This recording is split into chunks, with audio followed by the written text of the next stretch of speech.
Hi guys! Welcome to my husband's vlog!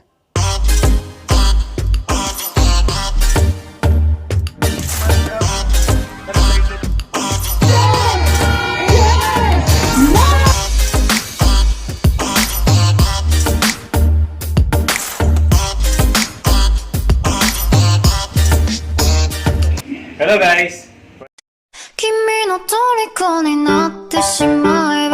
Welcome to Mommy Army vlog. Okay, ito, luluto ako ngayon ng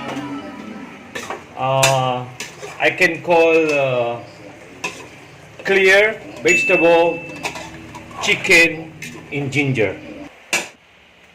Okay guys, ngayon nilagyan ko na siya ng hot water. Nagpakulo ako ng tubig para at least pag nilagay ko siya dito, hindi ko nahihintay siya kumulo, mainit na.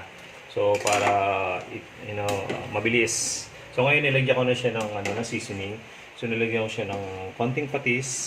Nilagyan ko siya ng pepper. Okay? Pinch lang ako sa pepper. Okay? So katulad ni Mommy Army, so hindi siya pandang ng mga measurement. Okay?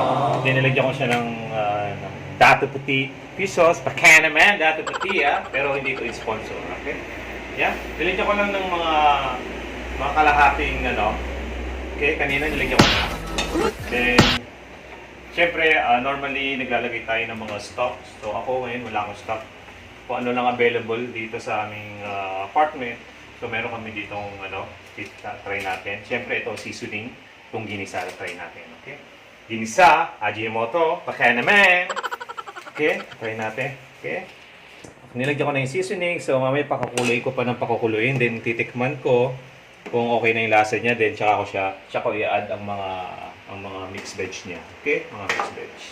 Okay guys, in 2 minutes lang. Okay? Tatakpan ko muna. Then bilang ng 2 minutes and then I open it. Then I will taste it.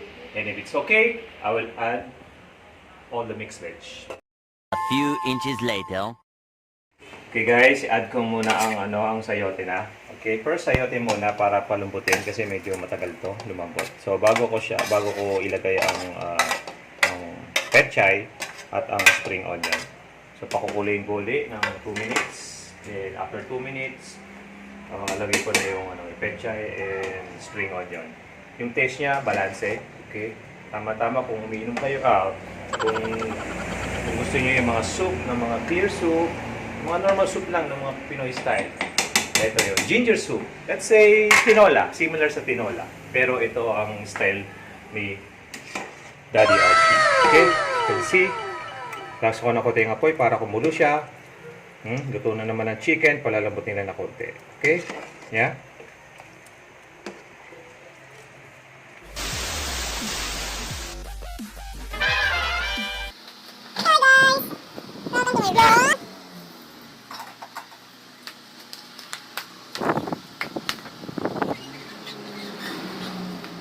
Okay guys, lagyan na natin ang pechay. Hindi ko siya kinat para maganda yung talagang pag kinain mo sa buko. Masarap magluto, especially ang soup and then the vegetable sa mga lalo pag malamig ang panahon. Malamig ang panahon eh. Tama lang, hindi ko na siya ilulubog. Okay, okay lang siya. Then ilalagay ko na rin yung spring onion. Ito ang mga pambalanse ito. Talagang masarap ito sa soup.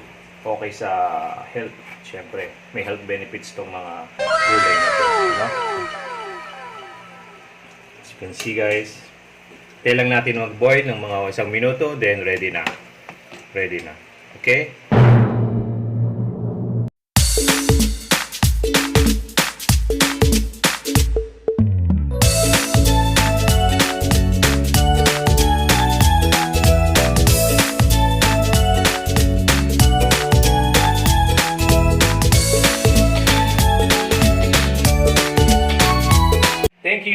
Thank you sa aking munting vlog sa pagluluto. Sa susunod ulit sa vlog ni Mommy Army.